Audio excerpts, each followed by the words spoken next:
Ada seorang pengusaha besar berumur sekitar 65 tahun. Terkenal, asetnya tidak lagi terhitung. Satu hari, pengusaha kita ini bertemu dengan seorang teman wartawan.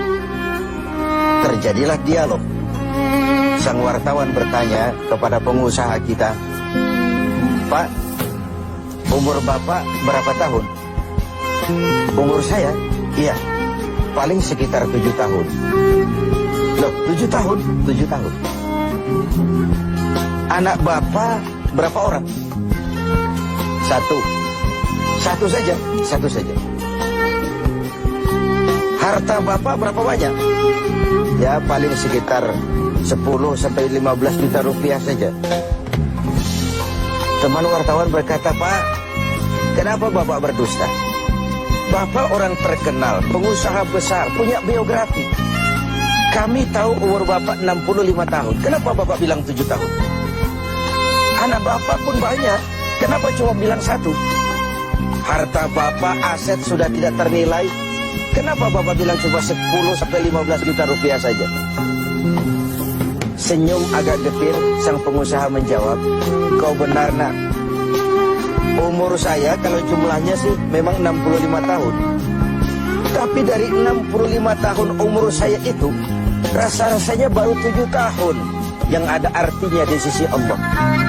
Baru 7 tahun sujud saya benar.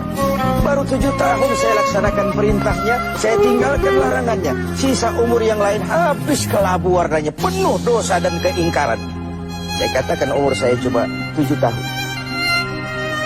Anak, kau juga tahu anak saya banyak. Tapi dari sekian banyak anak ini, rasanya cuma 1 yang akan jadi buah hati, belahan jantung, pelanjut cerita, penerus sejarah, anak soleh yang akan mendoakan orang tuanya. Yang lain susah diurus anak saya ini." "Oh gitu toh." "Iya."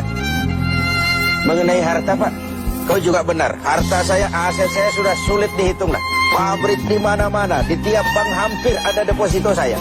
Tapi dari sekian banyak harta itu yang saya ingat, baru sekitar 10-15 juta yang saya belanjakan di jalan Allah. Saya sumbangkan masjid, saya bantu pesantren, saya bantu yatim piatu. Dan itu yang akan jadi milik saya yang sebenarnya, yang akan saya bawa menghadap Allah, saya bawa ke alam kubur. Yang lain akan jadi rebutan ahli waris sesudah." Jangan-jangan orang tua tadi adalah kita-kita ini. Jangan-jangan kita-kita ini adalah orang tua tadi. Tapi yang pasti, jangan sampailah kita seperti orang tua tadi itu. Dari sekian banyak umur yang diberikan, berapa yang punya nilai di sisi Allah? Dari sekian banyak anak titipan Allah kepada kita, berapa yang akan jadi anak soleh, buah hati, belahan jantung, pelanjut cerita, penerus sejarah? Dan dari sekian banyak harta kita, berapa yang sudah kita belanjakan di jalan Allah, yang artinya akan jadi milik kita yang sebenarnya? Banyak ketidakadilan yang terlepas dari pengadilan dunia. Sering orang-orang yang berbuat kebaikan tidak mendapat perlakuan yang pantas di dunia ini. Sering kehidupan jadi rancu. Yang benar dikhianati, pengkhianat dibenarkan. Yang tuntunan dijadikan tontonan, yang tontonan malah dijadikan tuntunan. Untunglah ada akhirat.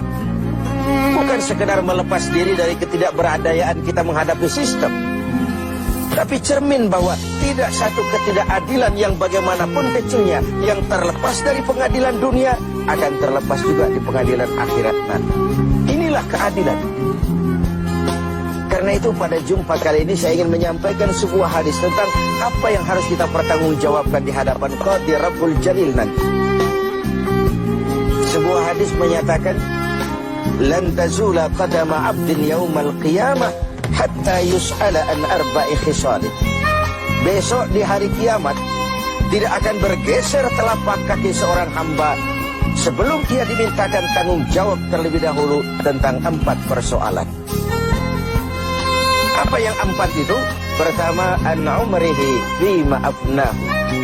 Umur yang diberikan kepadanya akan dimintakan tanggung jawab kelak. Di mana umur itu dihabiskan? Diberikan umur 30 tahun ke 40 tahun, 50 sampai 70, 100 bahkan.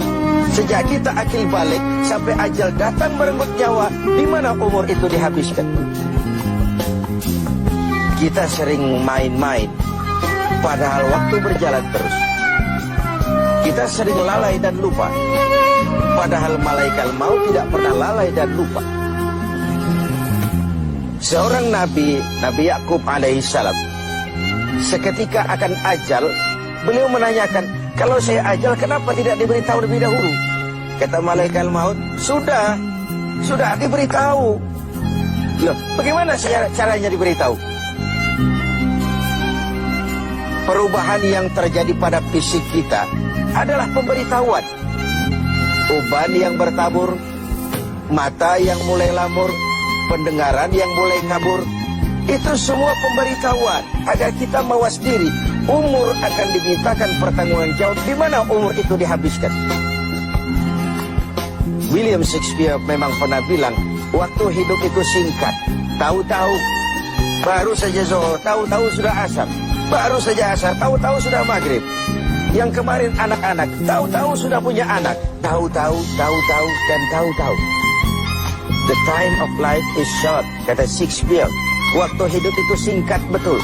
Namun waktu yang singkat akan terasa ada manfaatnya kalau kita bisa memanfaatkannya dengan yang sebaik-baiknya.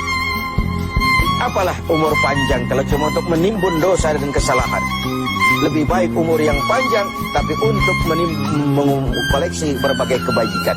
Inilah makna ucapan Nabi, khairukum man tala umruhu wa hasuna amal. Yang terbaik di antara kamu orang yang panjang umurnya dan banyak juga kebaikannya. Umur ini yang sering kita berleha-leha menghabiskannya untuk sesuatu yang tidak punya nilai, kelak akan dimintakan tanggung jawab di hadapan Allah Azza wa Jalla. Lalu yang kedua, wa an syababihi bima ablah. Masa muda, pernah diberikan umur muda, di mana dihabiskan umur muda itu? Hura-hura atau untuk sesuatu yang bermanfaat? Dahulu ada seorang selebritis lah kalau zaman kita sekarang, namanya Ibrahim bin Adham, namanya Malik bin Dinar. Namanya saja sudah Malik bin Dinar, Raja bin Uwak.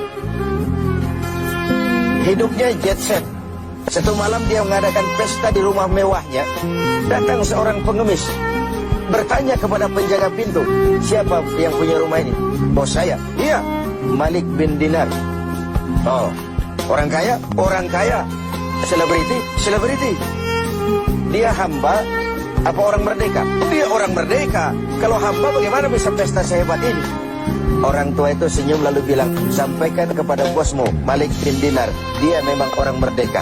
Kalau dia hamba bukan seperti ini pekerjaannya. Dia orang merdeka, dilarang tidak terlarang, dicegah pun tidak tercegah. Merdeka dia memperturutkan hawa nafsunya. Kalau dia hamba Allah, bukan begini pekerjaannya. Menghabiskan waktu untuk pesta hura-hura, sesuatu yang tidak ada gunanya. Ini disampaikan kepada Malik bin Dinar. Dia tercenung mendengar orang tua yang misterius itu. Malamnya dia bermimpi kiamat datang, dia akan masukkan ke dalam neraka. Karena itulah lalu dia bertobat dan kemudian menjadi ahli sufi yang terkenal, Malik bin Dinar. Masa muda akan dimintakan tanggung jawab. Yang ketiga, wa an ilmihi maza amilan. Ilmu yang dimilikinya, kemana ilmu itu diamalkan? Untuk mencerdaskan orang atau untuk membodohi orang yang memang sudah bodoh? Untuk membimbing umat atau menyesatkan orang lain? Agar hamba menjadi hamba Allah atau agar orang menghambakan dia? Ilmu akan dimintakan pertanggungan jawab.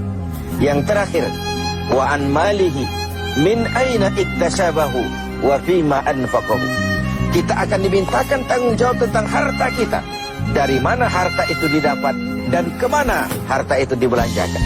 Perhatikan yang terakhir ini. Tentang ilmu, pertanyaan akhirat cuma satu. Ilmumu kau amalkan untuk apa? Tentang umur, pertanyaan akhirat pun satu. Umurmu kau habiskan di mana? Tentang masa muda, pertanyaan akhirat juga satu. Masa mudamu kau gunakan buat apa? Tapi khusus tentang harta, pengadilan akhirat bertanya dua, hartamu kau dapat dari mana dan kau belanjakan kemana? Dari mananya dan kemananya? Kadang didapat dari cara yang benar, tapi dibelanjakan untuk yang tidak benar. Atau bisa juga didapat dari cara yang tidak benar, dibelanjakan kepada jalan yang benar. Itu pun tidak mungkin kedua-duanya. Pemirsa TV 7 yang berbahagia, mudah-mudahan kita tidak bernasib seperti orang tua pengusaha di awal pertemuan kita ini. Semoga kita menjadi orang yang bisa mempertanggungjawabkan baik umur, masa muda, ilmu pengetahuan, dan harta yang dititipkan Allah kepada kita. Tidak satupun yang akan luput dari pengadilan akhirat.